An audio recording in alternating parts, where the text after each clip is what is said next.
Good morning. We're starting off the new year in First Chronicles.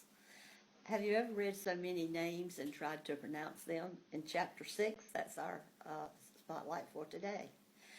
The book of Chronicles tells us the events of First and Second Kings in more detail. They're telling the story of Judah from the time of Saul's death unto the Babylonian captivity. I want to read you what it says. All these names that you've been reading in chapter 6, that's the genealogy. And I want to read what it says in chapter 9 and verse 1.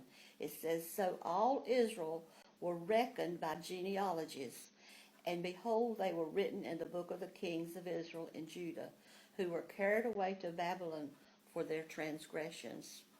So the first 9 chapters are telling us the genealogy of the patriarchs and the 12 sons of Israel. In chapter 6, we see the son of Levi, and these are those that was chosen to be the leaders of the tabernacles and the place of worship.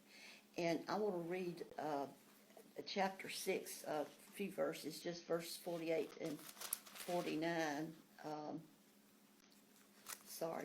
Just a minute. It says this. It says, the brethren also, the Levites, were appointed unto all manner of service of the tabernacle of the house of God.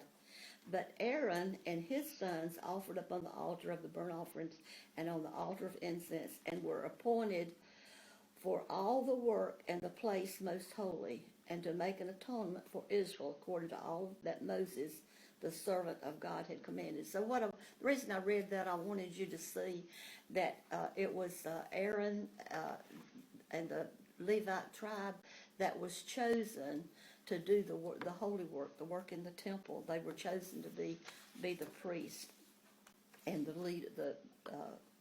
leaders there in the tabernacle.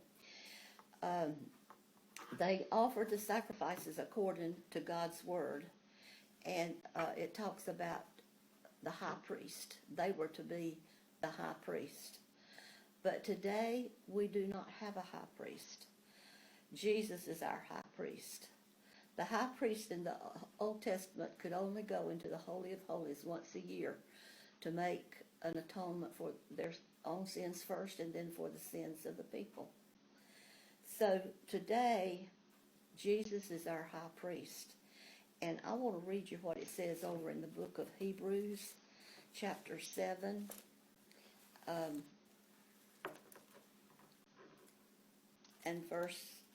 I want to start here, verse 24.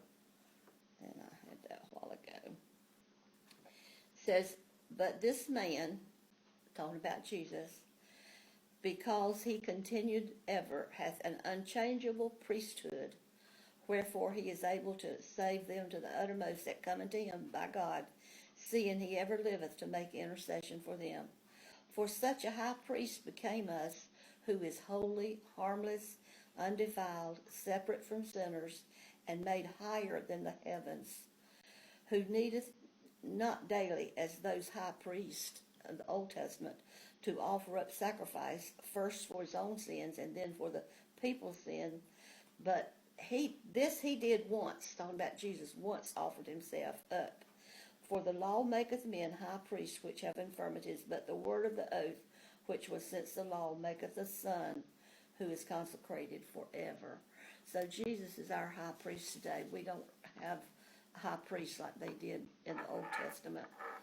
Chapter 6 continues with the dwelling places of the priest. So what does this mean for us today?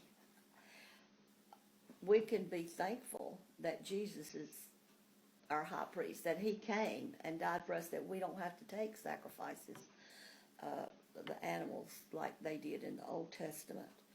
We can receive what he's done for us by shedding his own blood, and we can rejoice that Jesus paid it all. He is our high priest. I think about the song, Jesus paid it all to him I owe. Sin had left a crimson stain, but he washed it white as snow. Until next time, have a blessed day.